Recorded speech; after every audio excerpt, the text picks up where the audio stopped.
கர்த்தருடைய பரிசுத்த நாமத்திற்கு மகிமை உண்டாவதாக. இந்த மனமகிழ்ச்சியான பரிசுத்த நாளுக்காக நான் தேவனுக்கு நன்றியை செலுத்திக் கொள்கிறேன். இப்பொழுது நாம் சிந்திக்கும்படியாக நம்முடைய கைகளில் இருக்கும் பரிசுத்த வேதாகமத்தை திறந்து சங்கீதம் எழுதின புஸ்தகம் 91ஆம் அதிகாரம் 14, 15, 16 வசனங்களை ஒருவர் எழுந்து நின்று சத்தமாக வாசிக்கலாம்.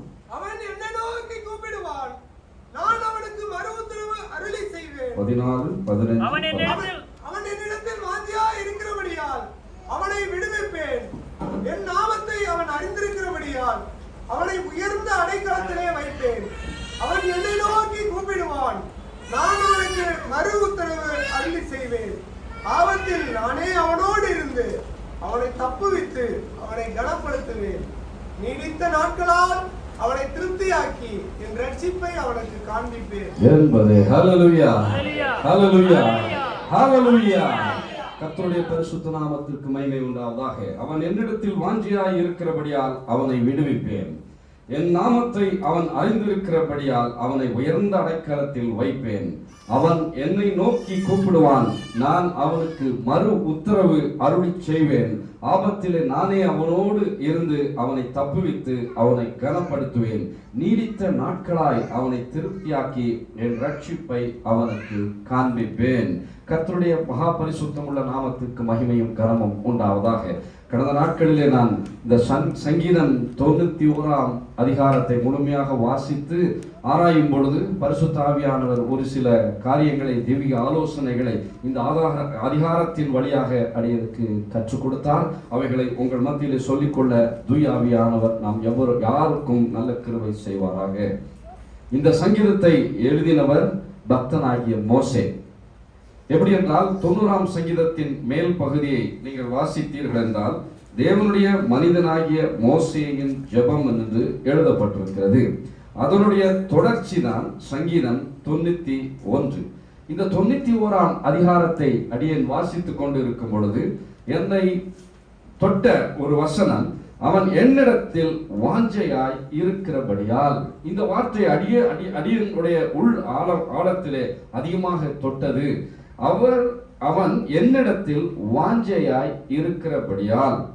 இந்த வாஞ்சை என்ற வார்த்தையை குறித்து அடியேன் ஆராய்ந்து பார்த்து அவைகளை குறித்து தியானிக்கும் பொழுது ஆவியானவர் அடியனுக்கு இந்த வாஞ்சையை குறித்து காரியங்களை அடியனுக்கு கற்றுக் கொடுத்தால் அவைகளை தேவனுடைய சமூகத்தில் நின்று உங்கள் மத்தியிலே சொல்லிக்கொள்ள தூய ஆவியானவர் நமக்கு கிருபை செய்வாராக. வாஞ்சையாய் இருக்கிறபடியால் இது ஒரு ஆழமான வார்த்தை.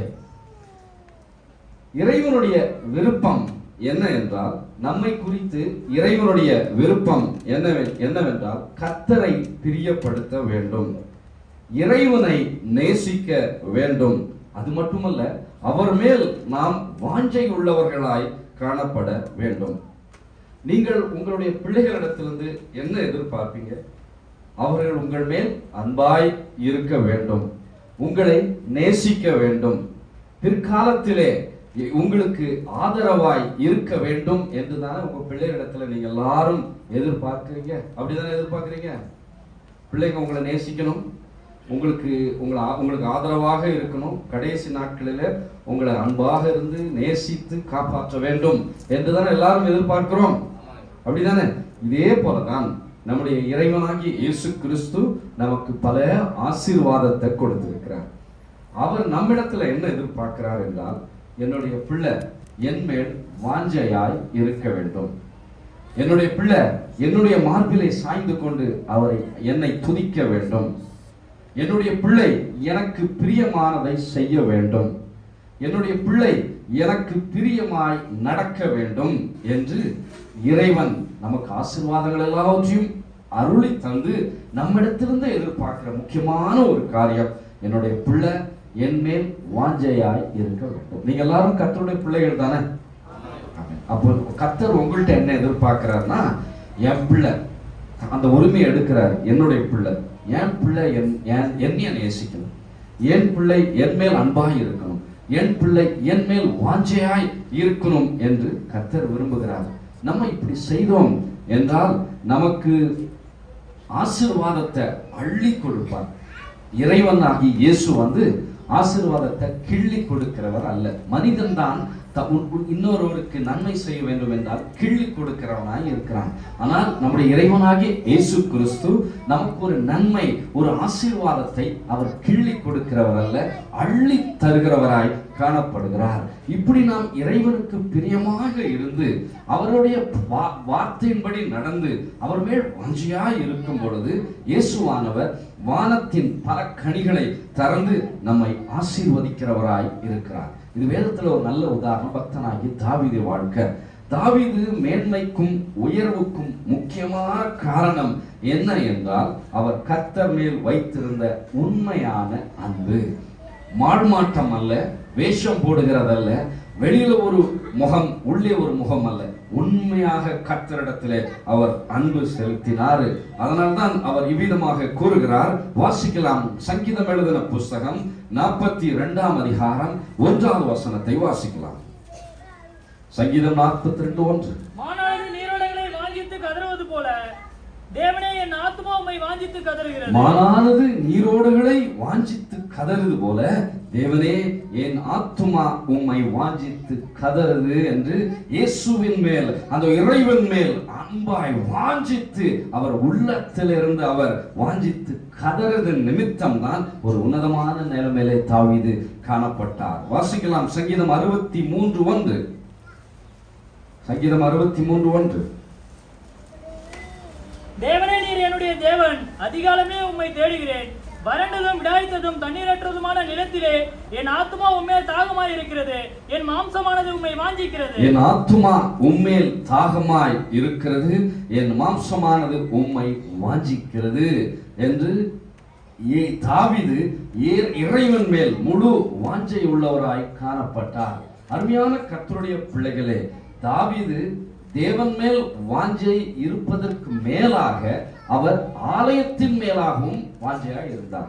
தாவீதுக்கு உள்ளத்திலிருந்து உண்மையான ஒரு வாஞ்சை இறைவன் மேல இருந்தது. அந்த வாஞ்சையெல்லாம் பெருகி அளவில்லாமல் பெருகி கர்த்தருடைய ஆலயத்தின் மேலும் அவர் வாஞ்சையாக இருந்தார். அதனால்தான் வேதம் இவ்விதமாக அவரை பற்றி கூறுகிறது. அவர் சொன்ன வார்த்தை இது. வாசிக்கலாம். சங்கீதம் எழுதின புஸ்தகம் 84ஆம் அதிகாரம் 2வது வசனத்தை வாசிக்கலாம். சங்கீதம்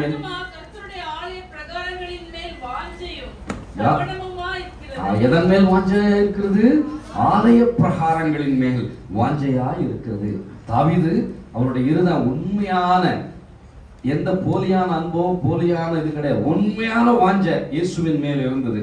அதையும் தாண்டி அவருக்கு அந்த ஆலயத்தின் மேல் வாஞ்சையாய் இருந்ததை நாம் இங்கே வாசித்து கண்டோம். பிரியமான தேவனுடைய பிள்ளைகளே, வாஞ்சையாய் இருங்கள். இயேசு கிறிஸ்துவின் மேல் வாஞ்சையாய் இருங்கள். எதன் மேல் நீங்கள் வாஞ்சையாய் இருக்க வேண்டும் என்றால் இயேசு கிறிஸ்துவின் மேல் வாஞ்சையாய் இருக்க வேண்டும். இயேசு கிறிஸ்துவின் நாமத்தின் மேல் வாஞ்சையாய் இருக்க வேண்டும். இயேசு கிறிஸ்துவின் வார்த்தையின் மேல் வாஞ்சையாய் இருக்க வேண்டும். இயேசு தருகிற ஆவியின் வரங்களின் மேல் வாஞ்சையாய் இருக்க வேண்டும். இப்படி நாம் கர்த்தர் மேல் வாஞ்சை உள்ளவர்களாய், கர்த்தருடைய நாமத்தின் மேல் வாஞ்சை உள்ளவர்களாய், கர்த்தருடைய வார்த்தையின் மேல் வாஞ்சை உள்ளவராய், கர்த்தர் தருகிற ஆவிக்குரிய வரங்களின் மேல் நாம் வாஞ்சை உள்ளவர்களாய் இருக்கும் பொழுது தேவன் நமக்கு ஒரு 7 ஆசீர்வாதத்தை கொடுக்கிறார். அந்த 7 ஆசீர்வாதங்கள் என்ன என்று சற்று வேத வாக்கியங்கள் மூலம் சுருக்கமாக தியானிக்கும்படி தூயாவியானவர் நாம் ஒவ்வொருவருக்கும் நல்ல கிருபை செய்வாராக. நம்முடைய இருதயத்தையும் சிந்தனைகளையும் எல்லாவற்றையும் மறந்து, எல்லா படைகளெல்லாம் ஒளிந்து போனன, எல்லாம் புதியதாகிது. ஹல்லேலூயா. பழையவைகள் எல்லாம் இந்த விசுவாசத்தோடு நம்ம இருதயத்தை இயேசுவை நோக்கி பார்ப்போம். இங்க தலைவராக இருக்கும் கர்த்தராகிய இயேசு கிறிஸ்துவை உங்களுடைய கண்கள் நோக்கி பார்த்து இறைவன் அருளும் வார்த்தைக்கு நேராக சற்று உங்கள் சிந்தனைகளை திருப்பும்படி கிறிஸ்துவுக்குள் அன்பாக கேட்டுக்கொள்கிறோம். ஜெப சிந்தனையோடு நாம் தியானிப்போம். நாம் கர்த்தரிடத்திலே வாஞ்சையாய் இருக்கும் பொழுது கர்த்தர் நமக்கு அருளி தருகிற 7 ஆசீர்வாதத்தை குறித்து நாம் சற்று தியானிக்கலாம். முதல் ஆசீர்வாதம் என்ன? வாசிக்கலாம். சங்கீதம் எழுதின புஸ்தகம் 91ஆம் அதிகாரம் அந்த 14ஆம் வசனத்தை வாசிக்கலாம். போதும். அவர் என்னிடத்தில் வாஞ்சையாய் இருக்கிறபடியால் வாசி, நான் அவனை விடுவிப்பேன். போதும். அவன் என்னிடத்தில் வாஞ்சையாய் இருக்கிறபடியால் கர்த்தர் என்ன செய்கிறார்? விடுவிப்பேன். அப்போ முதல் ஆசீர்வாதம், நாம் இயேசு கிறிஸ்துவின் மேல் உள்ளத்திலே வாஞ்சையாய் இருக்கும் பொழுது நமக்கு கிடைக்கிற முதல் ஆசீர்வாதம் என்னவென்றால் விடுவிப்பேன். விடுவிப்பேன் என்றால் அவர் இயேசுவானவர் நம்ம விடுவிப்பார். நாம் விடுதலை பெறுவோம்.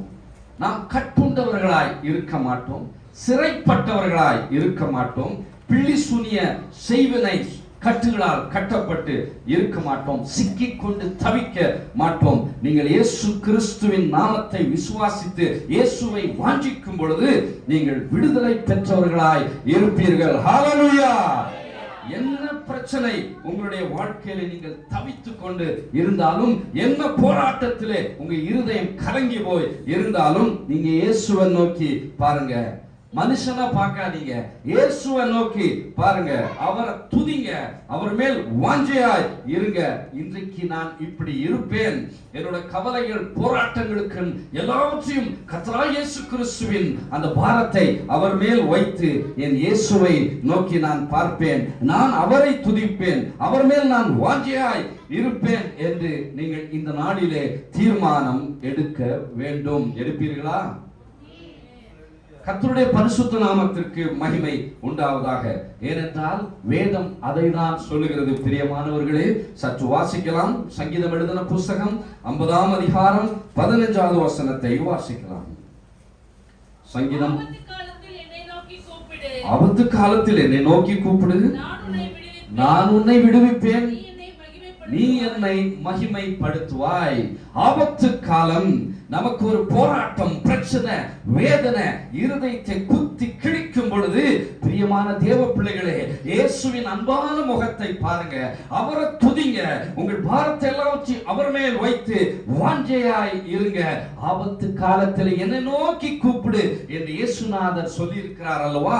அவரை நோக்கி கூப்பிடுங்க. அன்பானவர்களே, நீங்க மனிதனுடைய தயவை தேடாதீர்கள், மனிதனிடத்தில் உங்கள் பாரங்களை இறக்காதீர்கள். விடுதலை நாயகராக இருக்கும் கர்த்தராகிய இயேசு கிறிஸ்துவின் மேல் உங்கள் பாரத்தை இறக்கும்படி அவர் மேல் நீங்கள் வாஞ்சையாய் இருக்கும் பொழுது மெய்யாகவே இயேசு உங்களை விடுதலை செய்கிறவராய் இருக்கிறார். எல்லா பிரச்சனைகளிலிருந்தும் எல்லா போராட்டத்திலிருந்தும் ஆண்டவராகிய இயேசு கிறிஸ்து உங்களை விடுதலை செய்கிறவராய் இருக்கிறார்.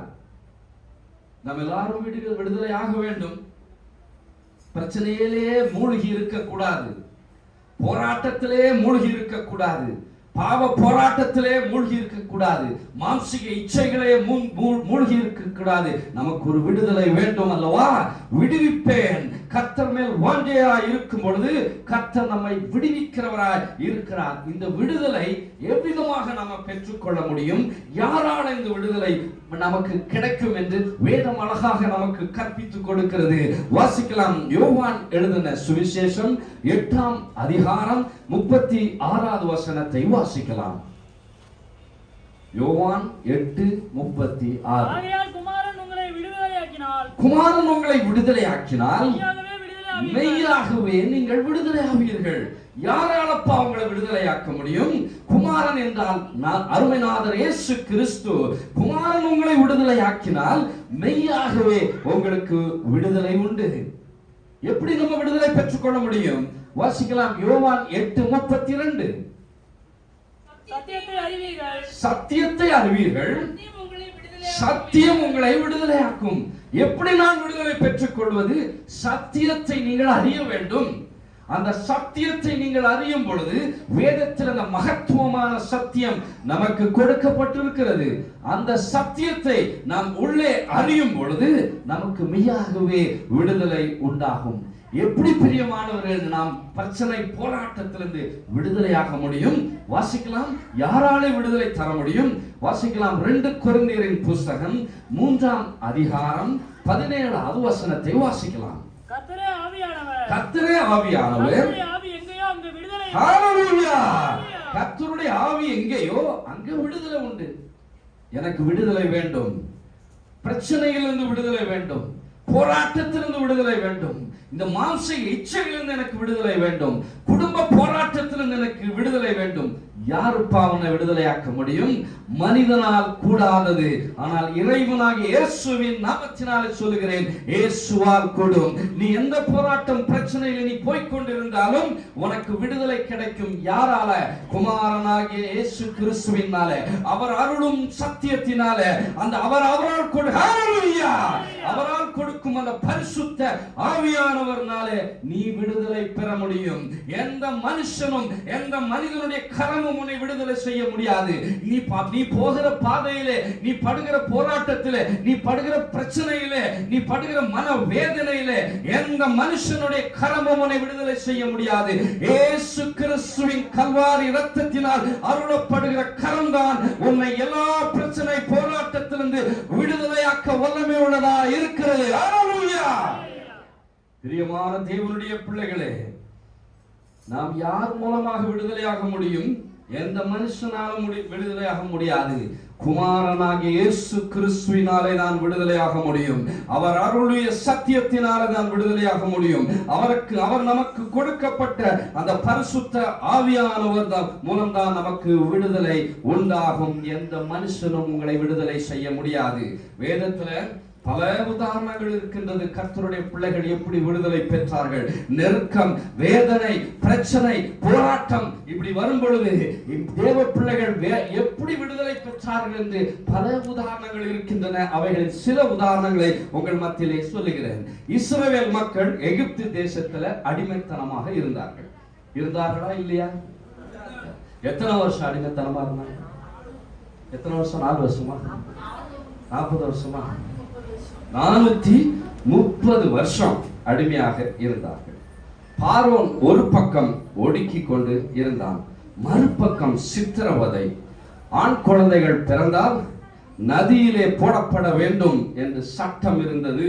அப்பொழுது இந்த சூழ்நிலையில இஸ்ரவேல் மக்கள் என்ன செய்தாங்கன்னா, வாஞ்சையாய் பரலோகத்தில் இருக்கு, சும்மா அவங்க ஜெபம் பண்ணி கூப்பிடல, உள்ளத்துல உண்மையான வாஞ்சையோடு எனக்கு விடுதலை வேண்டும், எங்களுக்கு விடுதலை வேண்டும், உம்மை ஆராதிக்க வேண்டும் என்று அவர் உள்ளத்தின் ஆழத்தில் இருந்து பரலோகத்தில் இருக்கும் தேவனை நோக்கி அவர்கள் கூப்பிட்டார்கள். தேவன் என்ன செய்தார்? அந்த கூக்குரலை, வாஞ்சையாய் தன்னுடைய பிள்ளைகள் என்னை நோக்கி கூப்பிடுகிறார்களே என்று கர்த்தர் இரட்சகனாய் மோசே பக்தரை அனுப்பி எகிப்து தேச அடிமைத்தனத்தில் இருந்தும் பார்வோனுடைய ஆதிக்கத்திலிருந்தும் அவர்களை விடுதலை செய்தார். முக்கியமான காரணம் என்ன? வாஞ்சை. அவர்கள் உள்ளத்திலே வாஞ்சையாய் கர்த்தரை நோக்கி கூப்பிட்டபடியால் அவர்கள் விடுதலையானார்கள். ஆகார், நம்ம எல்லாருக்கும் தெரியும் ஆகார் யார் என்று. அடிமை பெண். வனாந்தரத்துல குழந்தைய வைத்துக் கொண்டு அடிமை பெண் ஆகிய ஆகார் தவித்தான். தண்ணீர் கிடையாது, உணவு கிடையாது. இந்த சூழ்நிலையில அவள் என்ன செய்தாள்? வாஞ்சையாய் கர்த்தரை நோக்கி அந்த வனாந்தரத்திலே கூப்பிட்டார். அப்போ அந்த ஆகார் கூப்பிட்ட பொழுது ஆண்டவர் என்ன செய்தார்? தன் செவிகளை அந்த ஆகாருடைய ஜபத்திற்கு செவி சாய்த்தார். ஏன் செவி சாய்த்தார் தெரியுமா? ஆகார் உள்ளத்தின் ஆழத்திலிருந்து வாஞ்சையாய் கர்த்தரை நோக்கி கூப்பிட்டாரு. தேவன் கேட்டு வனாந்தரத்திலே நீர் ஊற்றை கட்டளையிட்டார். அவளும் அவள் குழந்தையும் கர்த்தர் காப்பாற்றினார். சாத்ராக் மேஷாக் ஆபேத்நேகோ எல்லாருக்கும் நமக்கு தெரியும் அந்த கதை. அவர்கள் யாரு? சாத்ராக் மேஷாக் ஆபேத்நேகோ யாருப்பா? ஏசப்பாவா? எபிரேயர் வாலிபர்கள். சரியா? எபிரேயர் வாலிபர்கள். அக்கினி ஜுவாலையிலே அவர்களை ராஜா போடும் பொழுது கர்த்தர் மேல் உள்ள வாஞ்சை, அவர்கள் இறைவன் மேல் உள்ள வாஞ்சையினாலதான் அந்த அறிக்கையை செய்தார்கள். நீ போட்டாலும் போடு, உன்னுடைய சிலையை நான் வணங்க மாட்டேன் என்று அந்த உள்ளத்தின் வாஞ்சைய கர்த்தர் பாதுகாத்து அந்த அக்கினி ஜுவாலையிலே அவரும் இறங்கி அவர்களை பாதுகாத்தார், விடுவித்தார். தானியேலை தூக்கி எங்க போட்டாங்க? சிங்கக்கெபியில போட்டாங்க. சிங்கக்கெபியில போட்டா அந்த சிங்கக்கெபியில பசியோடு அந்த சிங்கத்தை வைத்திருப்பாங்க. பசியோடு சிங்கத்தை வைத்திருக்கும் பொழுது அத சிங்கக்கெபியில போய் போட்டா என்ன ஆகும்? ஒரே பிடியா கடிச்சு தின்னு காலி பண்ணிடும். ஆனா அது என்ன, சிங்கம் என்ன செய்யல? ஒண்ணுமே செய்யல. ஏன் ஒண்ணுமே செய்யல? தேவன் வாயை கட்டி போட்டார். ஏன் தெரியுமா தேவன் தானியேல் அந்த சிங்கத்தின் வாயை கட்டி போட்டாரு? தானியேல்ல உள்ளத்துல ஒரு இறைவன் மேல் உள்ள வாஞ்சையை கர்த்தர் பார்த்தார். அந்த வாஞ்சையின் நிமித்தம் தான் கர்த்தர் சிங்கத்தின் வாய் நின்று அந்த தானியேலை கர்த்தர் தப்புவித்தார்.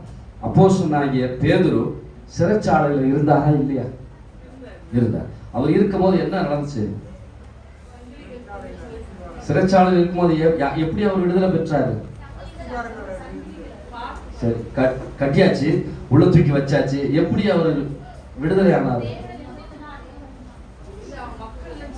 சபை மக்கள் அனைவரும் என்ன சேர்ந்தாங்கன்னா வாஞ்சையாக, உள்ளத்தின் வாஞ்சையாய் சேர்ந்து அவரு அப்போஸ்தலனாகிய பேதுருக்காக ஜெபித்தார். அப்போ ஏரோதின் சிறைச்சாலையிலிருந்து அந்த ஜெபத்தை கர்த்தர் கேட்டார். சபையார் ஊக்கமாக அந்த வாஞ்சையோடு ஜெபிக்கிற ஜெபத்தை கர்த்தர் கேட்டு சிறைச்சாலையிலிருந்து அப்போஸ்தலனாகிய பேதுருவை விடுவித்தார். ஒரு தூதனை அனுப்பி விடுவித்தார். பிரியமான தேவனுடைய பிள்ளைகளே, இவர்கள் விடுதலை பெற்றிருக்கிற முக்கியமான நோக்கம், காரணம் என்ன? உள்ளத்தில் உள்ள தேவன் மேல் வாஞ்சை. நீங்கள் வாஞ்சை உள்ளவர்களாய் இருந்தால், உண்மையாய் வாஞ்சை உள்ளவர்களாய் இருந்தால், நீங்கள் எந்த பிரச்சனையிலும் பாதையிலும் நீங்க கடன் சொல்லும் பொழுது ஒரு தூதனை கர்த்தர் உங்களுக்காக ஆயத்தப்படுத்தி அனுப்பி விடுதலை செய்கிறவராய் இருக்கிறார், காப்பாற்றுகிறவராய் இருக்கிறார், தப்புவிக்கிறவராய் இருக்கிறார். உங்க சிறைப்பட்ட வாழ்க்கையிலிருந்து அந்த அப்போஸ்தலனாகிய பேதுரு விடுதலை பெற்றது போல நீங்களும் அந்த சிறைப்பட்ட வாழ்க்கையிலிருந்து மெய்யாகவே இயேசுவின் நாமத்தினாலே சொல்லுகிறேன், விடுதலை ஆவீர்கள். அதற்கு நீங்கள் உள்ளத்திலே இறைவன் மேல் வாஞ்சையாய் இருக்க வேண்டும். அமெரிக்காலலாம் ஒரு நம்பர் இருக்கு 1901. இதை நீங்க டயல் பண்ணீங்கன்னா போலீஸ், ஆம்புலன்ஸ், தீயணைப்பு அத்தனை பேரும் மிக விரைவாக குமிஞ்சிடுவாங்க. ஆனால் அமெரிக்கால 2001 ஒன்று நடந்தது. யாருக்காவது தெரியுமா? சொல்லலாமா? 2001 அமெரிக்கால என்ன நடந்துச்சு? 2001 என்னப்பா நடந்தது? என்ன நடந்துச்சு? ஏரோப்ளைனை விட்டு 2 பில்டிங்க அடிச்சாங்க. யார் அடிச்சது? ஜெயக்குமார். யார் அடிச்சது? அந்த ஏரோப்ளைனை வச்சு தாக்குனது பைலட்டா? அவங்க கரெக்ட் தான், பைலட் தான் அடிச்சான். அந்த பிளேன் ஓட்டுறவன் தான் அடிச்சான். யார் அடிச்சதுப்பா? தீவிரவாதியாகிய ஒசாமா பின் லாடன். இந்த 1901 போட்டோம்னா அவ்வளவு பேரும் குமிஞ்சிருவாங்க. ஆனா அன்றைக்கு 1901 யாராலையும் போட முடியல, ஒருவராலும் குவிய முடியல, காப்பாற்ற முடியல. அநேக பேர் மரித்து போனார்கள். இதுதான் உலகம், இதுதான் மனிதன். டைட்டானிக் கப்பல் எல்லாரும் கேள்விப்பட்டிருக்கீங்களா? டைட்டானிக் கப்பல் யார் கேள்விப்பட்டிருக்கீங்க? மற்ற யாரும் கேள்விப்படலையா? நல்ல படத்தை பார்த்துருக்கீங்க, நல்ல கேள்வி. டைட்டானிக் படத்தை பார்த்தனால தான் அப்படி டைட்டானிக் கப்பல் அதை உருவாக்கினவர் என்ன தெரியுமா சொன்னாரு? இது முழுகவே முழுகாது என்றார்.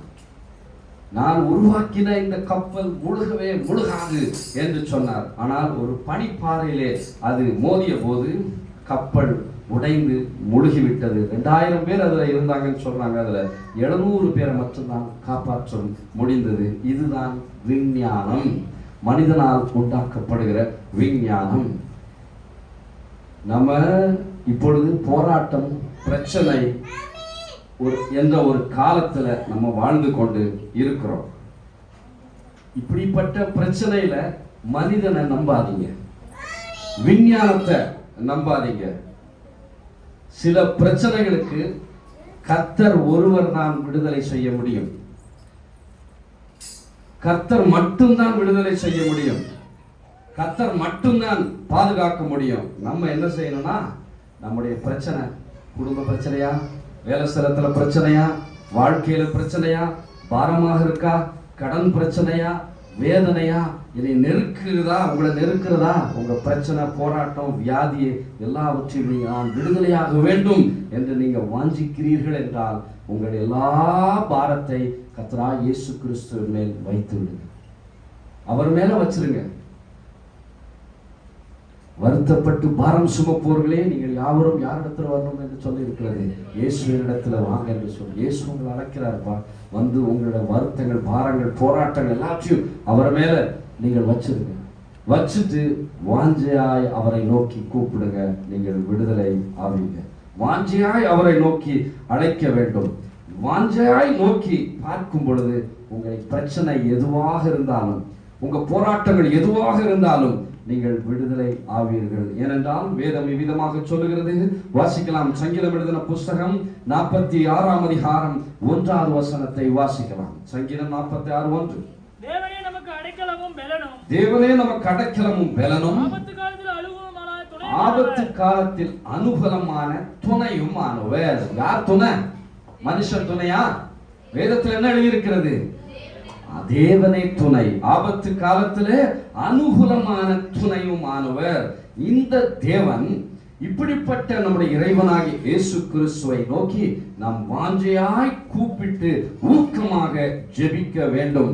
அப்பொழுது நம்ம வாஞ்சையாய் கேட்டு தேவனை நோக்கி ஜெபம் செய்யும் பொழுது தேவன் அவருடைய செவிகளை நம்ம பக்கமாய் சாய்த்து அன்றைக்கு இஸ்ரவேல் மக்களை எகிப்து தேசத்தின் அடிமைத்தனத்திலிருந்து விடுதலையாக்கின தேவன், வனாந்தரத்தில் அடிமை பெண்ணாகிய ஆகாரை விடுதலையாக்கின தேவன், எபிரேயர் வாலிபர்களாகிய சாத்ராக், மேஷாக், ஆபேத்நேகோ என்பவர்களை அக்கினி ஜுவாலையிலிருந்து பாதுகாத்த தேவன், சிங்க கபியிலே சிங்கத்தின் வாயிலிருந்து தப்புவித்த தேவன், சிறைச்சாலையிலே தவித்துக் கொண்டிருந்த அப்போஸ்தலனாகிய பேதுருவை விடுவித்த தேவன். உங்கள் வாழ்க்கையில் நீங்கள் கடந்து செல்கிற என்ன பிரச்சனையா இருந்தாலும் சரி, போராட்டமாக இருந்தாலும் சரி, இயேசு உங்களை விடுதலை செய்வார், காப்பாற்றுவார், பாதுகாப்பார், தப்புவிப்பார், விடுவிப்பார். நீங்கள் மெய்யாகவே இயேசுவின் நாமத்தினாலே சொல்லுகிறேன், விடுதலை ஆவீர்கள். இதை விசுவாசிக்கிறீர்களா? ஹல்லேலூயா. அவன் என்னிடத்தில் வாஞ்சையாய் இருக்கிறபடியால் அவனை விடுவிப்பேன். ஸோ இறைவனை, தேவன் மேல் நாம் வாஞ்சையாய் இருக்கும் பொழுது கர்த்தர் நமக்கு அருள்கிற முதல் ஆசீர்வாதம் விடுதலை உண்டாகும். விடுவிப்பேன் என்று தேவன் மேல் நாம் வாஞ்சையாய் இருக்கும் பொழுது நமக்கு இறைவன் அருளுகிற இரண்டாம் ஆசீர்வாதம் என்ன? அதே 91ஆம் சங்கீதம் 14வது வசனத்தின் அடுத்த பகுதியை வாசிக்கலாம்.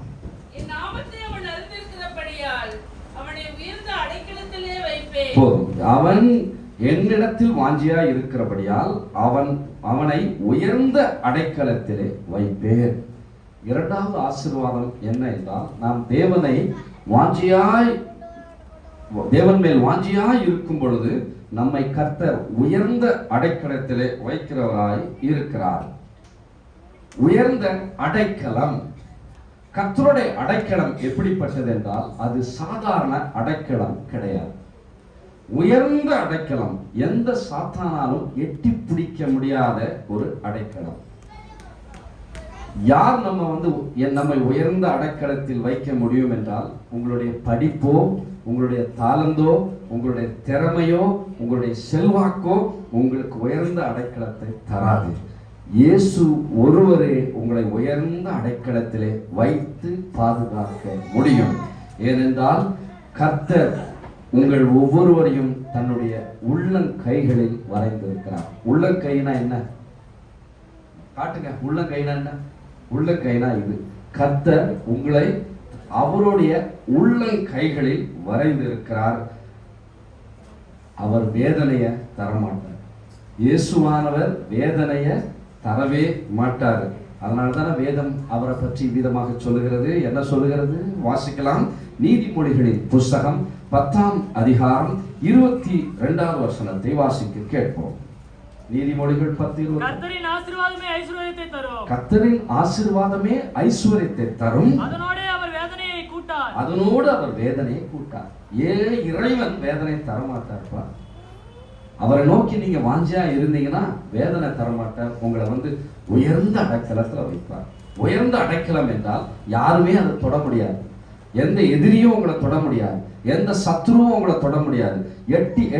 எட்டி பார்க்க முடியாத ஒரு ஹைட், உயர்ந்த இடத்துல வைப்பார். உயர்ந்த அடைக்கலம், உன்னதமான ஒரு அடைக்கலம். இதற்கு வேதத்துக்கு நல்ல உதாரணம் தாவீது.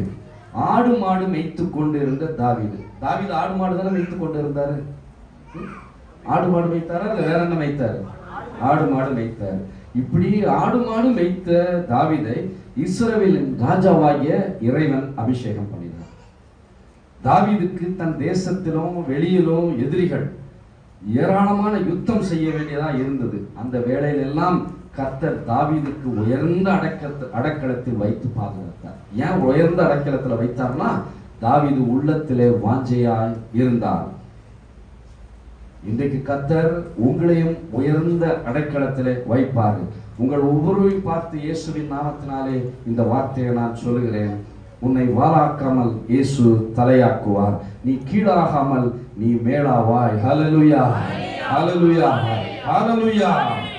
உங்களை உயர்த்தும்படிக்கு தான் ஆண்டவராகிய இயேசு தன்னை தாழ்த்தினார்ப்பா. நீ ஐஸ்வர்யவானாய் இருக்கும்படி நான் இயேசுவானவர் தரித்திரரானார்.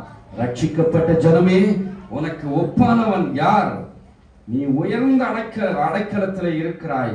எந்த சத்துருவும் உன்னை தொட முடியாது. அருமையான தேவனுடைய பிள்ளைகளே, வருத்தத்தோடு வியாகுலத்தோடு வேதனையோடு போராட்டத்தோடு பிரச்சனையோடு வந்திருக்கும் அருமையான தேவனுடைய பிள்ளைகளை ஒன்று சொல்லுகிறேன், நீங்கள் ரட்சிக்கப்பட்டவர்கள். அந்த ரட்சிக்கப்பட்ட என்னும் நாமம் உங்களுக்குள்ளே இருக்கிறது. அந்த ரட்சிக்கப்பட்ட ஜனமே, உனக்கு ஒப்பானவன் யார்? உங்களை உயர்ந்த அடைக்கலத்துல வைத்திருக்கிறார். யாரும் உங்களை தொட முடியாது. அதனால்தான் வேதம் நம்மை பற்றி விதமாக சொல்லுகிறது. வாசிக்கலாம். என்னாகமத்தின் புஸ்தகம் 23ஆம் அதிகாரம் 23வது வசனத்தை வாசிக்கலாம். என்னாகமம் 23:23. யாக்கோபுக்கு விரோதமான மந்திரவாதம் இல்லை, இஸ்ரவேலுக்கு விரோதமான குறி சொல்லுதலும் இல்லை. தேவன் என்னென்ன செய்தார் என்று கொஞ்ச காலத்துல யாக்கோபையும் இஸ்ரவேலையும் குறித்து சொல்லப்படும். யாக்கோபுக்கு விரோதமான மந்திரவாதம், அந்த மந்திரவாதம் பில்லி சோனியா ஒன்னும் கூட ஒண்ணு செய்யாது. மந்திரவாதம் வச்சுட்டான், பில்லி சோனியா வச்சுட்டான். இது இப்படி போராட்டமா இருக்குது. இயேசுவின் நாமத்தினாலே சொல்கிற எதுவும் உங்களை தொட முடியாது. ஏனென்றால் நீங்கள் ரட்சிக்கப்பட்டவர்கள், கிறிஸ்து என்னும் அடைக்கலத்துக்குள் இருக்கிறீர்கள். இயேசு என்னும் நாமம் என்ற அடைக்கலத்துக்குள் இருக்கிறீர்கள். அதான் வேதம் சொல்லுகிறது, ரட்சிக்கப்பட்ட ஜனமே, உனக்கு ஒப்பானவன் யார் என்று. எதுவும் உங்களை தொட முடியாது. எந்த போராட்டம், பிரச்சனை, சத்துரு எதுவும் உங்களை தொட முடியாது என்று இயேசுவின் நாமத்தினாலே இந்த வேளையில பகிரங்கமாக நான் உங்கள் மத்தியிலே சொல்லுகிறேன். வாசிக்கலாம். ஏசாயா தீர்க்கதரிசன புஸ்தகம் 54ஆம் அதிகாரம் 17வது வசனத்தை வாசிக்கலாம். ஏசாயா 54:14 17.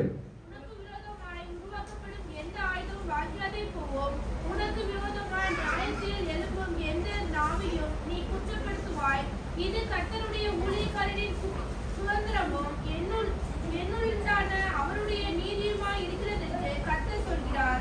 தெய்வத்துடைய பரிசுத்த நாமத்துக்கு மகிமை உண்டாவதாக. உனக்கு விரோதமாய் எழும்பும் எந்த ஆயுதம் என்னாகும்?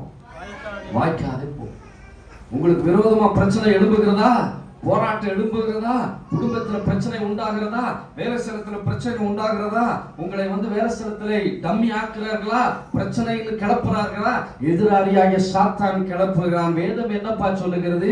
நீ ரட்சிக்கப்பட்டவன், நீ ரட்சிக்கப்பட்டவள். உனக்கு விரோதமாய் எழும்பும் எந்த ஆயுதமும் என்னாகும்? வாய்க்காதே போகும் என்று வேதத்தில் அழகாக நம்மை குறித்து கூறப்பட்டு இருக்கிறது. எல்லாருக்கும் நோவாவை பத்தி தெரியும். நோவாவோட ஸ்பெஷாலிட்டி என்ன? நோவாவோட ஸ்பெஷாலிட்டி என்ன? ஆண்கள் மட்டும் சொல்லுங்க. கப்பலா? பேழை. உலகத்துல மகாபெரும் ஜல பிரளயம் வந்தது. அந்த ஜல பிரளயம் வரும்போது என்ன ஆச்சு?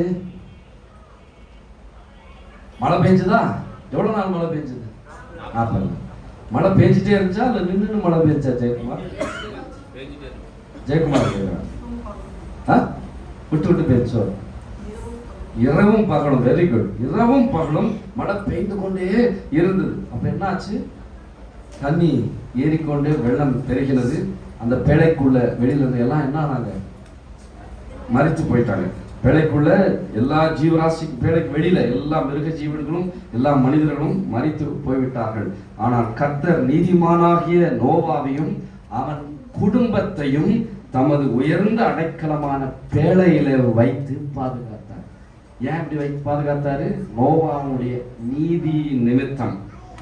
நோவாவோட நான் திருப்பியும் சொல்லுகிறேன், நோவாவோட நீதியின் நிமித்தம் தான் அவரை சார்ந்திருந்த குடும்பம் பாதுகாக்கப்பட்டு அந்த உயர்ந்த அடைக்கலமாக பேழையிலே வைக்கப்பட்டு இருந்தது.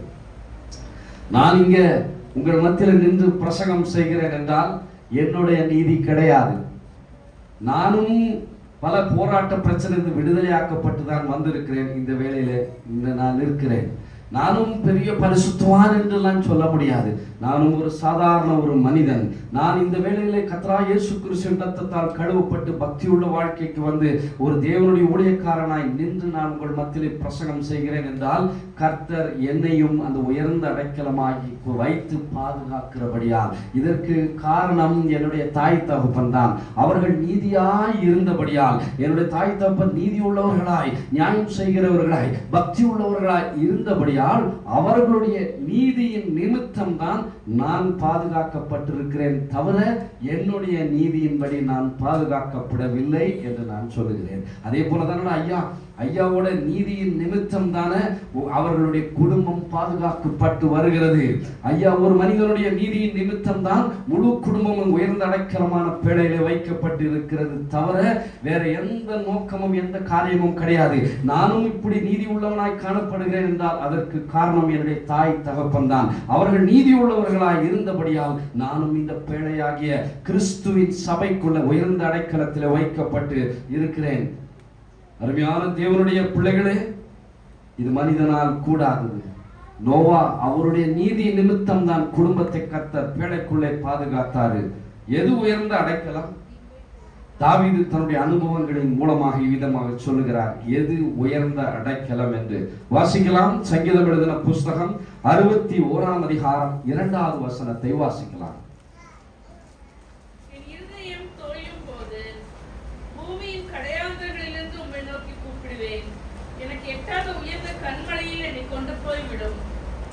எனக்கு எட்டாத உயரமான கண்மலையிலே என்னை கொண்டு போய் விடும். இதுதான் உயர்ந்த அடைக்கலம்.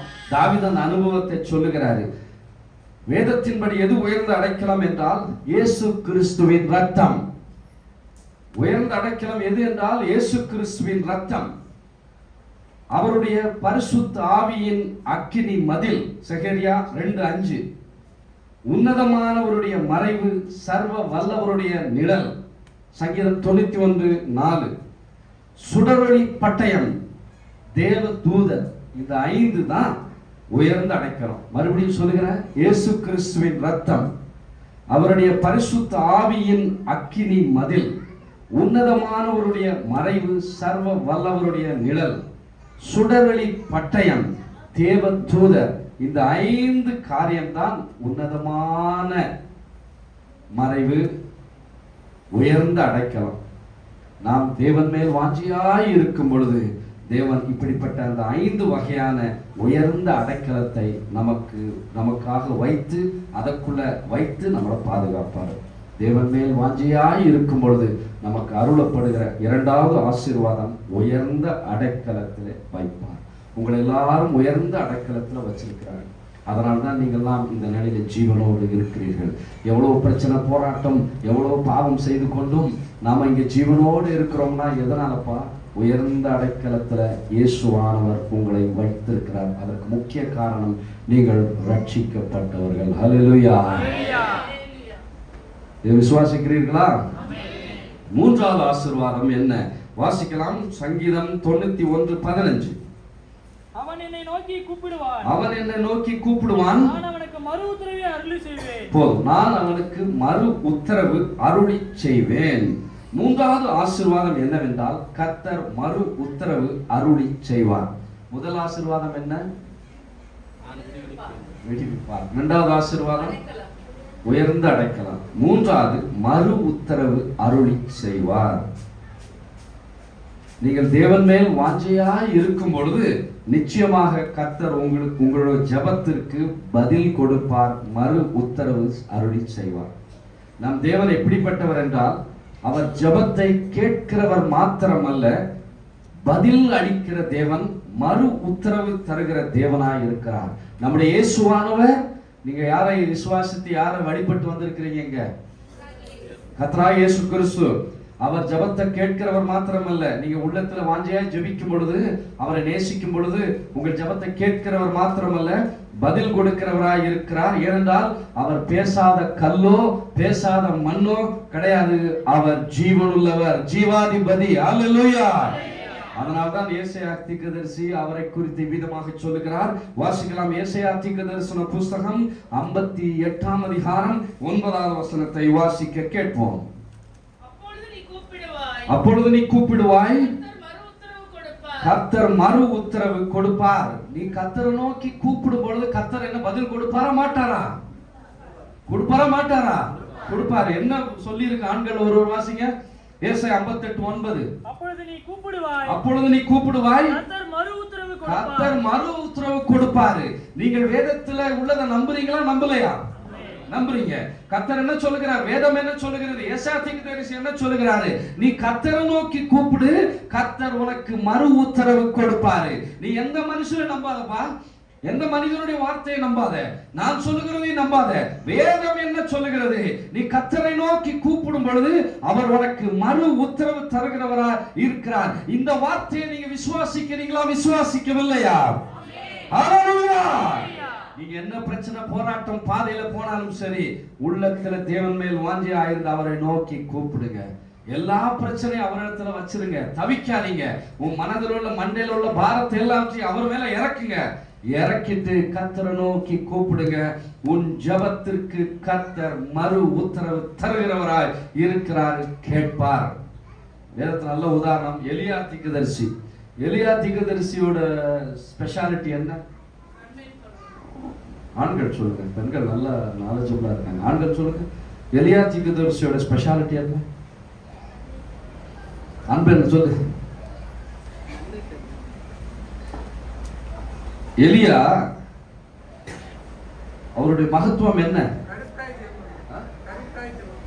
கருத்தாய் ஜெபம் பண்ண கொண்டு எடுத்து தங்கள் தெய்வம் தங்களுக்கு பதில் கொடுக்க வேண்டும் என்று காலையிலிருந்து மாலை வரை தங்கள் சரீரங்களாம் குத்தி கொண்டு பாகாலே பாகாலே என்று சத்தமிட்டுக் கொண்டு இருந்தார்கள். ஒரு பதிலும் கிடைக்கல. ஆனால் ஜீவனுள்ள தேவனாகிய இறைவனை ஆராதித்த எலியா கர்மேல் பர்வதத்தின் பலிபீடத்தின் மேல் வந்து ஒரு சிறிய ஜெபம் செய்த போது உடனடியாக பலிபீடத்தில் என்ன இறங்கிச்சு? சத்தமா சொல்லுங்க, என்ன இறங்கிச்சு? அக்கினி இறங்கிச்சு.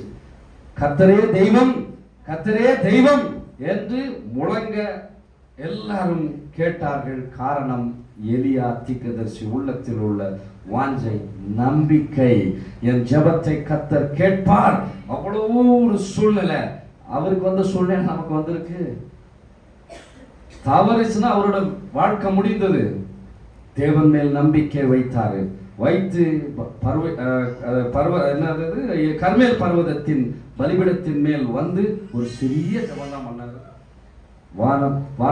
வானங்கள் திறக்கப்பட்ட அக்கினி இறங்கினது. எல்லாரும் முகம் குப்புற உணர்ந்து என்ன சொன்னார்கள்? சத்தமா எல்லாரும் சேர்ந்து சொல்லுங்க, சத்தமா சொல்லுங்க.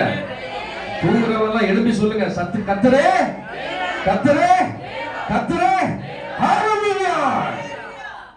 இப்படிப்பட்ட தேவனை நாம் ஆராதிக்க வந்திருக்கிறோம், ஆராதிக்கிறோம். பிரியமான தேவனுடைய பிள்ளைகளே, நீங்கள் எந்த நேரமானாலும் கர்த்தரை நோக்கி கூப்பிடுங்கள். அவருடைய இருதயம் உங்களுடைய ஜெபத்திற்காக எப்பொழுதும் திறந்தவைகளாய் இருக்கின்ற மனிதன் ஒரு பக்கம் உங்களை கதவு பூட்டுவான், மறுபக்கத்திலே கர்த்தராகிய இயேசு கிறிஸ்து ஒரு வாசலை உனக்கு திறப்பாரு.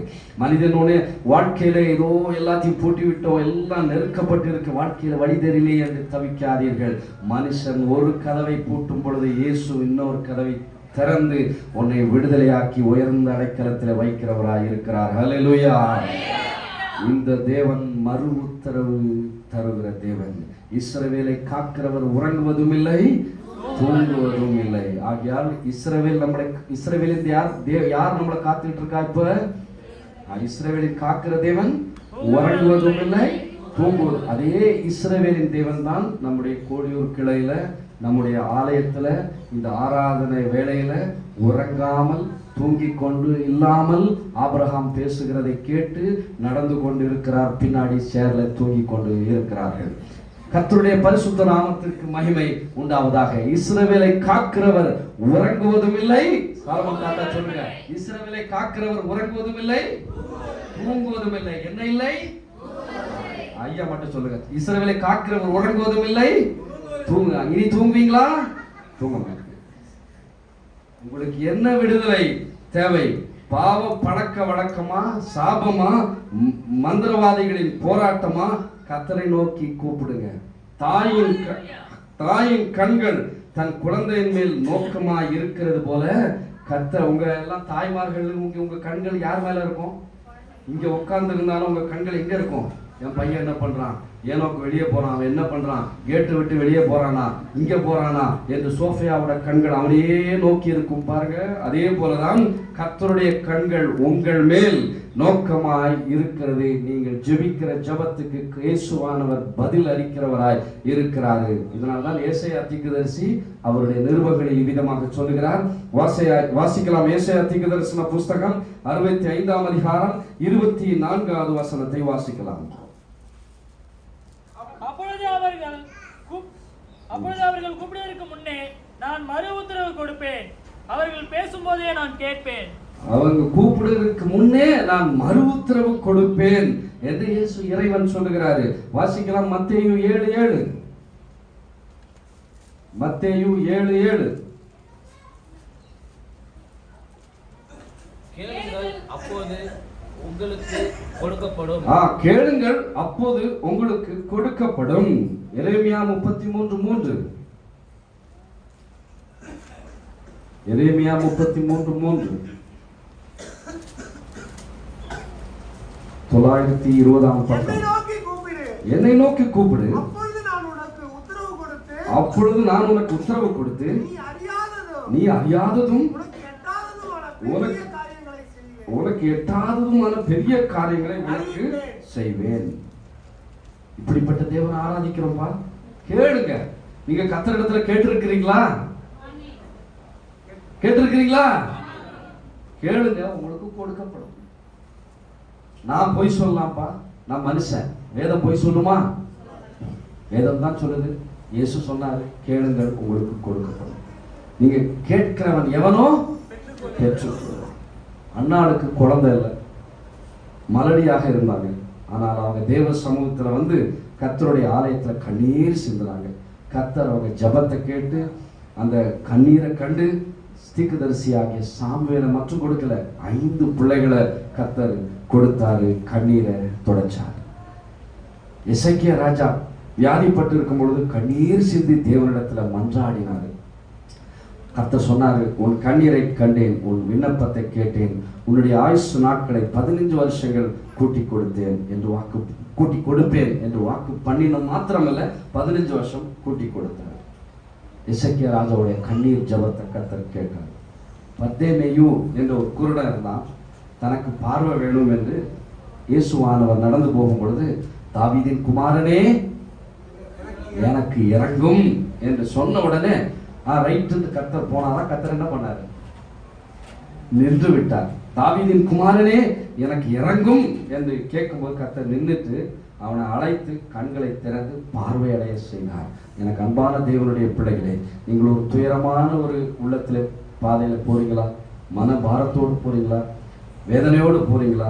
கர்த்தர் நோக்கி கூப்பிடுங்க. தாவீதின் குமாரனே எனக்கு இறங்கும், தாவீதின் குமாரனே எனக்கு இறங்கும் என்று கூப்பிடுங்க. மெய்யாகவே கர்த்தர் உங்களுக்கு மறு உத்தரவு கொடுப்பார். ஏனென்றால் வேதம் இவ்விதமாக சொல்லுகிறது. வாசிக்கலாம். ஏசாயா தீர்க்கதரிசன புஸ்தகம் 55ஆம் அதிகாரம் 6வது வசனத்தை வாசிக்கலாம். ஏசாயா 55:6. கர்த்தரை கண்டடையத்தக்க சமயத்தில் அவரை தேடுங்கள். அவரை சரியான நேரத்தில் தேடிடணும். நேரத்தெல்லாம் விட்டுட்டு அவரை தேடாம கேட்காம அதுக்கப்புறம் பிரச்சனை வந்த அப்புறம் புலம்போது எந்த பிரயோஜனமும் கிடையாது. ஆலோசனை வரும் நேரத்திலே பிடிச்சுக்கோங்க. காலத்தை தாமதிக்காதீங்க. இப்படிப்பட்ட நாம் தேவனை நோக்கி கூப்பிடும் போது தேவன் நமக்கு மறு உத்தரவு கொடுப்பாரு. எப்பொழுது தெரியுமா மறு உத்தரவு கொடுப்பாரு? உள்ளத்துல ஆஞ்சல கர்த்தரை நோக்கி கூப்பிடுறீங்களா? எப்ப மறு உத்தரவு கொடுப்பாரு? நம்ம தேவனை நோக்கி வாஞ்சையா கர்த்தரை கூப்பிடுறோம், கர்த்தர் பதில் கொடுக்கணும் என்று வாஞ்சிக்கிறோம். எப்ப தெரியுமா கூப்பிடுவாரு? வாசிக்கலாம், யோவான் 15:7. யோவான் 15:7. நீங்கள் என்னிலும் என் வார்த்தைகள் உங்களிலும் நிலைத்திருந்தால் நீங்கள் கேட்டுக்கொள்வது எதுவோ அது உங்களுக்கு செய்யப்படும். நீங்கள் என்னிலும் என் வார்த்தைகள் உங்களிலும் நிலைத்திருக்கும் இருந்தால் நீங்கள் கேட்கிறது எதுவோ அது கொடுக்கப்படும், செய்யப்படும். அதனால கர்த்தரோடு நீங்க இருந்து கேளுங்க. கர்த்தரை விட்டு விலகிட்டு நீங்க கேட்டீங்கன்னா மறு உத்தரவுலாம் கிடைக்காது.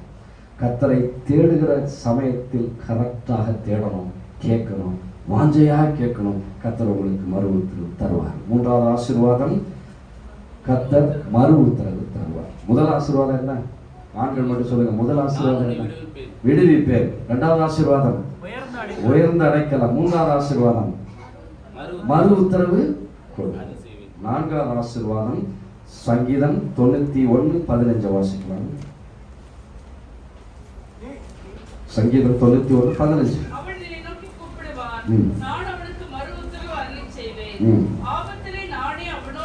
ஆபத்திலே நானே அவரோடு இருந்து அவனை தப்புவித்து அவனை கனப்படுத்துவேன். ஆபத்திலே நானே அவனோடு இருந்து. நான்காவது ஆசீர்வாதம், கர்த்தர் உங்களோடு கூட இருப்பார். நாம் தேவன் மேல் வாஞ்சியாய் இருக்கும் பொழுது கர்த்தர் நம்மோடு கூட இருப்பார். வேதத்துல எல்லா கர்த்தருடைய வாக்குத்தத்தத்திலும் முக்கியமான திரும்பி திரும்பி வருகிற வாக்குத்தத்தம் என்னவென்றால், நான் உன்னோடு கூட இருப்பேன். இயேசு உங்களோடு கூட இருக்கிறார். விசுவாசிக்கிறீர்களா? ஹல்லேலூயா! இயேசு உங்களோடு கூட இருக்கிறாரு. ஆபிரகாமை பார்த்து இறைவன் சொன்னாரு, நான் உனக்கு மகாபலனும் கேடகமுமாய் இருக்கிறேன். யாக்கோபை பார்த்து இறைவன் சொன்னாரு, யாக்கோபு என்னும் சிறு பூச்சியே பயப்படாதே, நான் உன்னோடனே கூட இருக்கிறேன். யோசுவாவை பார்த்து சொன்னாரு, இவ்விதமாக சொன்னாரு. வாசிக்கலாம், யோசுவா 1:5. நான் மோசையோடு இருந்தது போல உன்னோடனே இருப்பேன், நான் உன்னை விட்டு விலகுவதும் இல்லை, உன்னை கைவிடுவதும் இல்லை.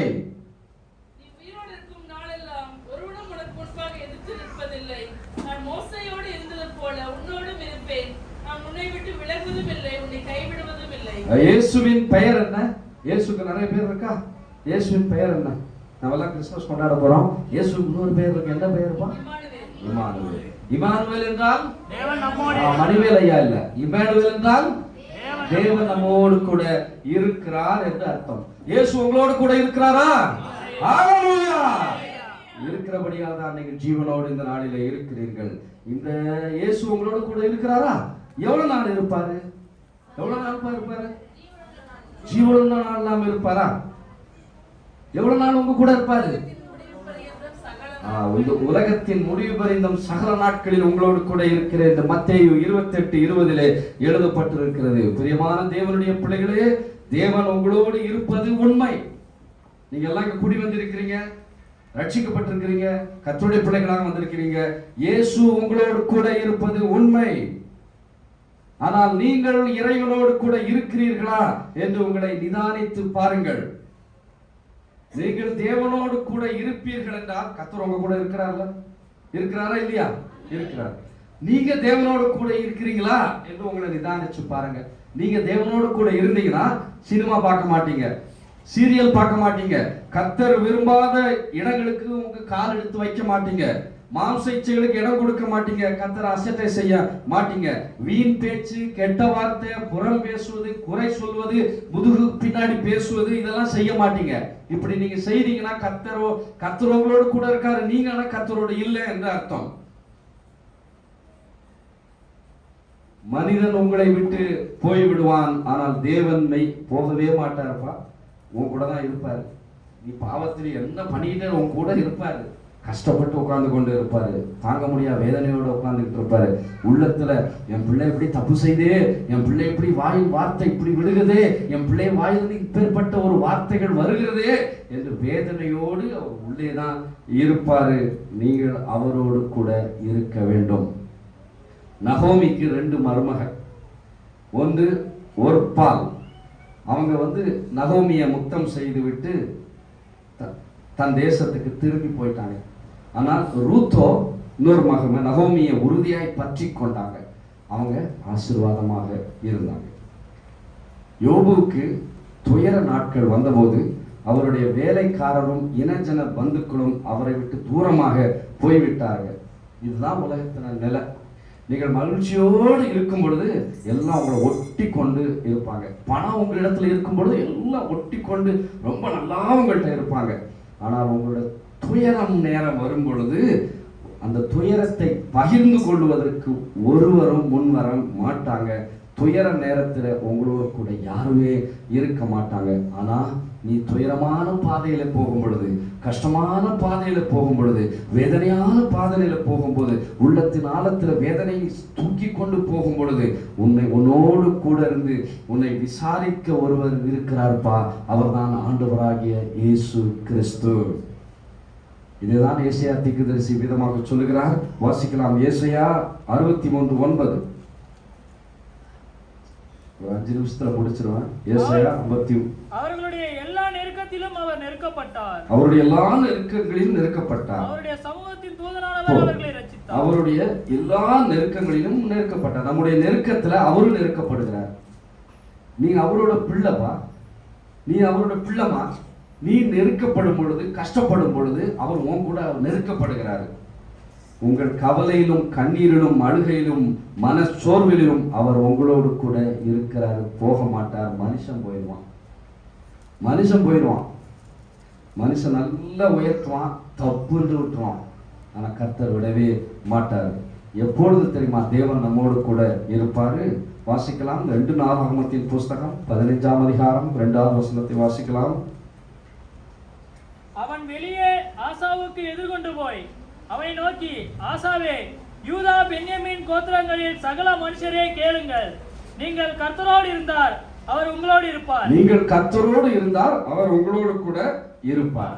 அப்போஸ்தலனாகிய பவுல் தன் அனுபவத்தை விதமாக சொல்கிறாரு. என்னை விசாரணை செய்யும் நேரத்தில் எல்லாரும் என்னை விட்டு போய்விட்டாங்க. நான் தனிமையாய் விடப்பட்டேன், ஆனால் கர்த்தர் என்னோடு கூட இருந்தார். எரேமியாவும் இதே தானே சொல்லுகிறாரு. எரேமியா 20:11 வாசிச்சீங்கன்னா, கர்த்தரே பயங்கரமான பராக்கிரமசாலியாக என்னோடு இருக்கிறார் என்று எரேமியா 20:11 எழுதப்பட்டிருக்கிறது. இயேசு கிறிஸ்துவை எங்க அறைஞ்சாங்க? சிலுவையில் அறைஞ்சாங்களா? சிலுவையில் அறையும் பொழுது சீஷர்கள் எல்லாரும் ஓடி போயிட்டாங்க. அவரிடத்துல அற்புதங்கள் பெற்றவர்கள்லாம் போய்விட்டார்கள். இயேசுவால் விடுதலை பெற்றவர்கள், குஷ்டரோகிகள், குருடர்கள், சப்பானிகள் ஒருவரும் அந்த துயர நேரத்துல இல்லை. தேவப்பிள்ளையே, யார் உங்களை விட்டு விலகி போனாலும், ஓடி போய்விட்டாலும் கர்த்தராகிய இயேசு கிறிஸ்து உங்களை விட்டு விலகவும் மாட்டார், கைவிடவும் மாட்டார். அவர் உங்க கூடயே இருப்பார். 5ஆம் ஆசீர்வாதம் வாசிக்கலாம். சங்கீதம் 91:15. சங்கீதம் 91:15. நாமத்தை அவன் அறிந்திருக்கிறபடியால் அவனை உயர்ந்த அடைக்கலத்திலே 15.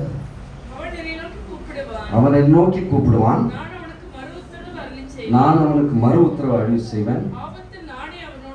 ஆபத்தில் நானே அவனோடு கூட இருந்து அவனை தப்புவித்து கனப்படுத்துவேன். 5ஆம் ஆசீர்வாதம், கனப்படுத்துவேன். நாம் தேவன் மேல் வாஞ்சையாயிருந்தால் கர்த்தர் நம்மளை கனப்படுத்துவார். என்ன கனம் கர்த்தர் நமக்கு தருவார் என்றால் வாசிக்கலாம். 2 சாமுவேல் 7:14-16. 2 சாமுவேலின் புஸ்தகம் 7ஆம் அதிகாரம் 14 முதல் 16 வசனங்களை வாசிக்கலாம். நான் அவனுக்கு பிதாவாக இருப்பேன், அவன் எனக்கு குமாரனாக இருப்பான். இதுதான் கனம். நான் தேவன் மேல் வாஞ்சியாயிருந்தால் தேவன் நமக்கு தருகிற கனம் என்ன தெரியுமா? நமக்கு அவர் அப்பாவா இருப்பாரு, நம்ம அவருக்கு குமாரத்துக்கு கிடையாது, அப்போ பிள்ளைகளாக இருப்போம். இது மனுஷரால கொடுக்கிற கனம் கிடையாது. தேவன், நான் உங்களுக்கு இந்த மத்தியிலே பலிபீடத்திலிருந்து சொல்கிறேன், கர்த்தர் உங்களை ஒவ்வொருவரும் கனப்படுத்துவார்.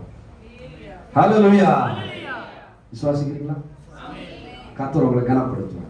இது மனுஷரால் உண்டாகிற கனம் அல்ல, தேவனால் உண்டாகிற கனம். இந்த தேவனால் உண்டாகிற கனம் தான் எந்தெந்தைக்கும் நிற்கும். நாசியில் சுவாசமுள்ள மனுஷரின் கனத்தை எதிர்பார்க்காதீங்க. நம்புவதற்கு அவன் எம்மாத்திரம். மனுஷன் உங்களை உயர்ந்த இடத்துல கொண்டு போய் தப்பு என்று திடீரென்று போட்டு விடுவான். மனித கனத்தை எதிர்பார்த்து நோக்காதீங்க, கர்த்தர் உங்களை கனப்படுத்தணும். அதுதான் நிலையானது, அதுதான் பெர்மனன்ட். மற்ற மனிதர்கள் நம்மளை குறித்து சாட்சி சொல்றத நீங்க காதலே வாங்கிக்காதீங்க. நல்ல சாட்சி சொன்னாலும் கர்த்தருக்கு ஸ்தோத்திரம், கெட்ட சாட்சி சொன்னாலும் கர்த்தருக்கு ஸ்தோத்திரம். கர்த்தர் என்ன குறித்து என்ன சாட்சி சொல்கிறார், அதுதான் முக்கியம். இப்படிதான் எங்களோட பெற்றவர்கள் வளர்த்துருக்கிறாங்க. மனுஷனையும் புகழ்வான், நாளைக்கு இழிவா பேசுவான். நிலையற்றவன் தான் மனிதன். ஆனால் கர்த்தர் உனக்கு இன்னும் உன்னை குறித்து என்ன சாட்சி கொடுக்கிறார் தான் முக்கியம். அந்த கணம் தான் ரொம்ப முக்கியமானது, நிலைத்து நிற்கும். சாலமோன் இருக்காருல்ல, சாலமோனை விட அவங்க சகோதரர்கள்லாம் மூத்தவர்கள், பலத்துல சிறந்தவர்கள். ஆனால் கர்த்தர் சாலமோனை கனப்படுத்தி அளவற்ற ஞானத்தினால கனப்படுத்தினார். சாலமோனுக்கு என்ன கனத்தை கர்த்தர் கொடுத்தாரு? ராஜா. என்ன கனம்? சாலமோனோட ஸ்பெஷாலிட்டி என்ன? ஞானம்.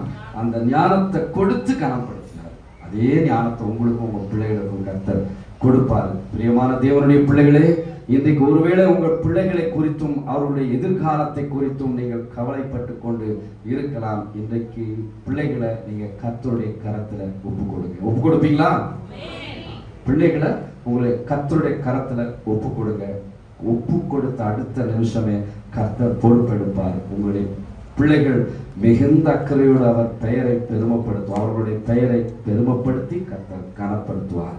கர்த்தர் உங்களுடைய சந்ததி மேல் தம்முடைய ஆவியும் சந்தானத்தின் மேல் தம்முடைய ஆசீர்வாதத்தையும் ஊற்று அருளுவார். உங்கள் பிள்ளைகள் கர்த்தரை சேவிப்பார்கள். அவர்கள் கர்த்தருடைய சந்ததி என்று அழைக்கப்படுவார்கள். ஹல்லேலூயா, ஹல்லேலூயா, ஹல்லேலூயா.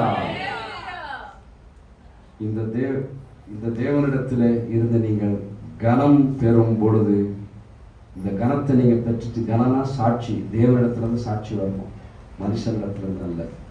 உங்க பிள்ளைகள் கர்த்தரை சேவிக்கணும், உலகத்தை சேவிக்க கூடாது. நீங்க தேவனுடைய சந்ததி என்று கனத்தை நீங்க பெறணும். இந்த கனத்தை நீங்க பெற்றுட்டீங்கன்னா கர்த்தர் நமக்கு தருகிற 6ஆம் ஆசீர்வாதம், 7ஆம் ஆசீர்வாதம் என்னவென்றால் சங்கீதம் 91:16 வாசிங்க. நீடித்த நாட்களால் அவனை திருப்தியாக்கி, நீடித்த நாட்களாய் அவனை திருப்தியாக்கி, என் ரட்சிப்பை அவனுக்கு காண்பிப்பேன். கர்த்தர் உங்களை கனப்படுத்திட்டார்னா 6ஆவது ஆசீர்வாதம் நீடித்த ஆயுளை தந்து திருப்தியாக்குவார். அந்த நீடித்த ஆயுளை கொடுக்கும் பொழுது கர்த்தர் தருகிற 7ஆவது ஆசீர்வாதம் ரட்சிப்பை காண்பிப்பார். ஒரு ராஜா இருந்தாரு, 3 பெண்கள் இருந்தாங்க, மகள்கள் இருந்தாங்க, ஆண் வாரிசு கிடையாது. தனக்கு பின் ராஜ்யத்தை எந்த பெண்ணுக்கு கொடுக்கலாம் என்ற கேள்விக்குறி இருந்தது. தன்னை அதிகமாய் வாஞ்சிக்கிற மகளுக்கு நான் கொடுப்பேன் என்று ராஜா தீர்மானம் பண்ணார். மூத்த மகள் வந்தாள், வந்து ராஜாவுக்கு ஐஸ் வச்சா, அப்பாவுக்கு ஐஸ் வச்சா. நீங்கள் எனக்கு தேனிலும் மதுரமானவர் என்று ஐஸ் வச்சார். 2வது மகள் வந்தாள், அப்பா நீங்கள் என் உயிரை பார்க்கிலும் என் உடைமைகளை பார்க்கிலும் உங்களை அதிகமாய் நேசிக்கிறேன் என்று சொன்னார். 3வது மகளுக்கு இந்த முகஸ்துதி தெரியாது. வந்தா, அப்பா என் வாழ்க்கைக்கு சுவை கொடுக்கிற உப்பை போல் இருக்கிறீர்கள் என்று சொன்னார். என் வாழ்க்கைக்கு சுவை கொடுக்கிற உப்பை போல் இருக்கிறீர்கள் என்று சொன்னார். தகப்பனுக்கு கோபம் வந்துருச்சு. என்னை உப்பு என்று சொல்லிவிட்டாளே என்று நாடு கடத்த உத்தரவு கொடுத்தாரு. அவளை துரத்தி விட்டாங்க. முதல் 2 பெண்களுக்கு ராஜ்யத்தை பங்கிட்டு கொடுத்தாரு. இப்ப அந்த முதல் 2 மகனும் அந்த ராஜ்யத்துல உட்கார்ந்த உடனே தன் வயதான தகப்பனை துரத்திட்டாங்க. துரத்திட்டு அந்த ராஜாவை வெளியே தள்ளிட்டாங்க. வெளியே தள்ளின உடனே 3வது மகளுக்கு இந்த செய்தி போச்சு. ரொம்ப வேதனைப்பட்டு மாறு வேஷத்துல சாப்பாடை எடுத்துக்கொண்டு அந்த ராஜா தகப்பனுக்கு வந்து கொடுத்து வச்சா. தகப்பனால சாப்பிட முடியல, ஏன்னா உப்பு இல்லை, அந்த சாப்பாட்டுல உப்பு இல்லை. நீங்க உப்பு இல்லாம சாப்பிடுவீங்களா? உப்பு இல்லை, உப்பு இல்லாம இருந்தனால சாப்பிடல. அப்போ அடுத்த நாள் அந்த சாப்பாட்டுக்கு கீழே ஒரு கடிதம் இருந்தது. அந்த கடிதத்துல என்ன தெரியுமா எழுதுறது? அப்பா, சாப்பாட்டுக்கு எப்படி உப்பு ருசி கொடுக்கிறதோ அதே போல் நீங்கள் தேசத்திற்கு உப்பாய் இருந்தீர்கள், என் வாழ்க்கைக்கு சுவையை ஊட்டினீர்கள். அதனால்தான் இந்த வார்த்தையை சொன்ன நான், என் வாழ்க்கைக்கு சுவை ஊட்டுகிற உப்பை போல் இருக்கிறீர்கள் என்று சொன்னேன் என்று கடிதத்தில் எழுதப்பட்டு இருக்கிறது. இதன் மூலம் நாம் அறிய வேண்டியது என்னவென்றால், தேவன் அந்த ராஜாவை போல கிடையாது. அவரிடத்துல முகஸ்துதி பேச முடியாது, அவரிடத்துல வஞ்சகமாக பேச முடியாது. உண்மையாய் வாஞ்சிக்க வேண்டும். அப்பொழுது உன்னை கர்த்தர் வாளாக்காமல் தலையாக்குவார், நீ கீழாகாமல் மேலாவாய். 456வது பாட்டை பாடலாம். இயேசு உன்னை வாளாக்காமல் தலையாக்குவார். சாலமோன் சாட்டம் 456.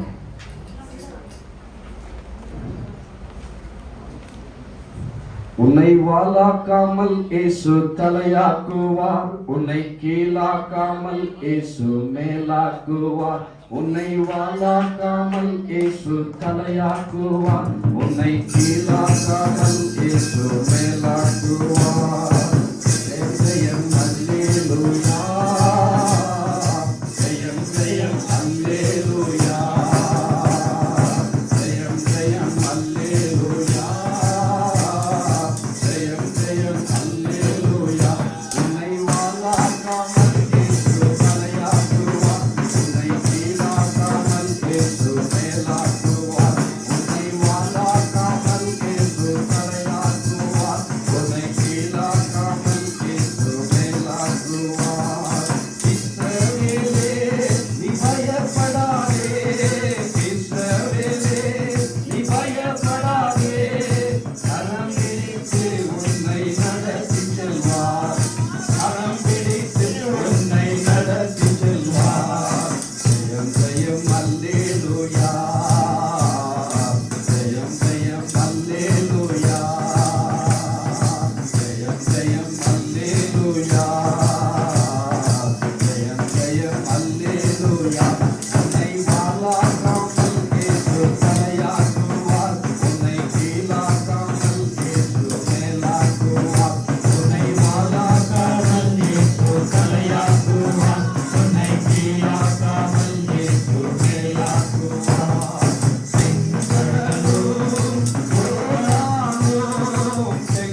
ஹalleluya.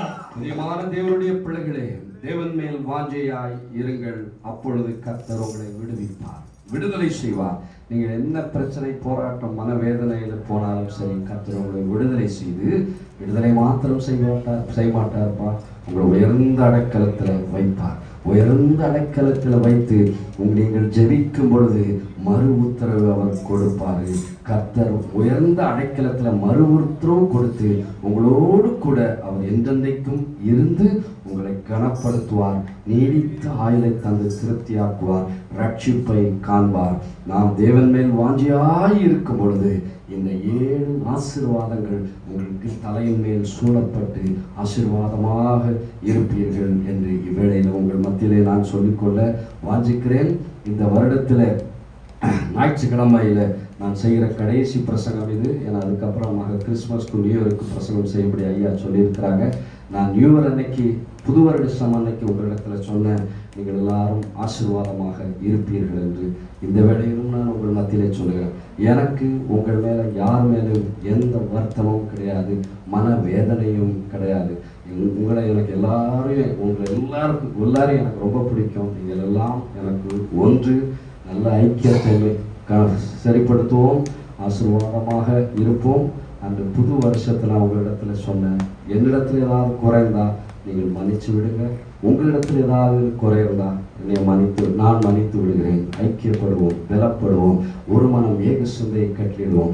அன்று உங்களை நான் ஆசீர்வதித்து போல இன்றைக்கும் இயேசுவின் நாமத்தினாலே உள்ளத்தின் ஆழத்திலிருந்து உங்களை ஆசீர்வதிக்கிறேன். நீங்கள் நல்லா இருப்பீர்கள், நல்லா இருப்பீர்கள், நல்லா இருப்பீர்கள். கர்த்தர் உங்களை ஆசீர்வதிப்பார். கர்த்தர் இந்த வார்த்தைகளையும் ஆசீர்வதிப்பார்கள்.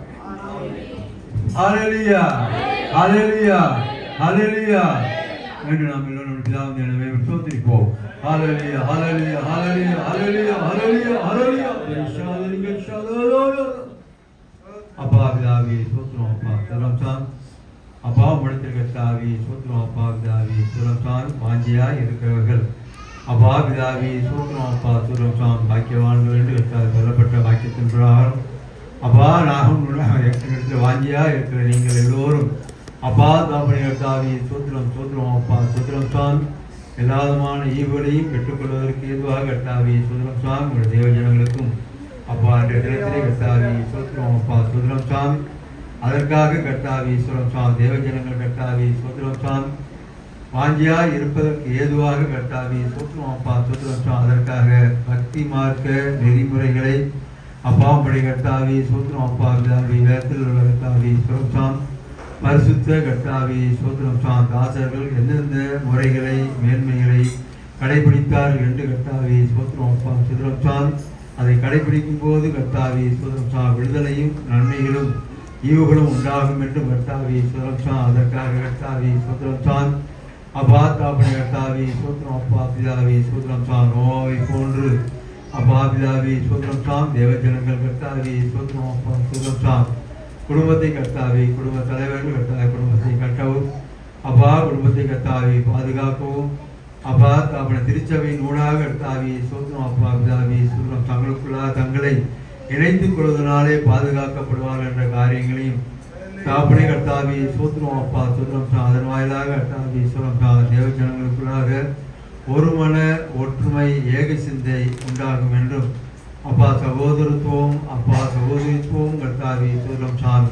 சபையிலே கர்த்தாவே ஸ்தோத்திரம். அப்பா பிதாவே ஸ்தோத்திரம் சாமி. வளர்ப்படுவதற்கு ஏதுவான சகல ஈவுகளையும் கர்த்தாவே ஸ்தோத்திரம் சாமி. வார்த்தையின் வாயிலாக சத்தியத்தின் வாயிலாக சத்தியத்தை அறிவுகள் சத்தியம் உங்களை விடுதலையாக்கும் என்று சொல்ல வார்த்தையின் பிரகாரம் தேவ ஜனங்கள் எல்லா விதத்திலும் சத்தியத்தை அறிந்து அப்பா பிதாவே ஸ்தோத்திரம் சாமி. தங்களை போல கர்த்தாவே வாழ்ந்து கர்த்தாவே ஸ்தோத்திரம் சாமி தங்களுடைய நடைமுறை வாழ்க்கையை பின்பற்றிக் கொள்ள போது அப்பா இப்படிப்பட்ட மேலான கர்த்தாவே ஆசீர்வாதங்களை பெற்றுக்கொள்ள முடியும் என்றும் அப்பா அப்படி இருப்பதனால் கர்த்தாவை நீடித்த நாட்களை தேவஜனங்கள் பெற்று சுகமுடன் வாழ்ந்து கர்த்தா பரத்துக்கு ஏதுவாக தங்களை தகுதிப்படுத்திக் கொள்வதற்கு ஏதுவான நடைமுறை வாழ்க்கையை கர்த்தாவை செப்பனிட்டுக் கொள்வதற்கு ஏதுவாக தேவஜனங்கள் அப்பா தம்முடைய கர்த்தாவே ஸ்தோத்திரம் அப்பா ஆயத்தமாவார்கள் என்று கர்த்தா சொல்லப்பட்ட வார்த்தைகளுக்காக கர்த்தாவே ஸ்தோத்திரம் சாமி. எடுக்கும் தாப்பன தேவ ஜனங்கள் தொடர்ந்து ஆத்மீயத்திலும் தங்களை அறிகிற அறிவிலும் அப்பா குறைவற்ற நிலைகளிலும் கர்த்தாவே ஸ்தோத்திரம். அப்பா பிதாவே ஸ்தோத்திரம் சாமி. தேவ ஜனங்கள்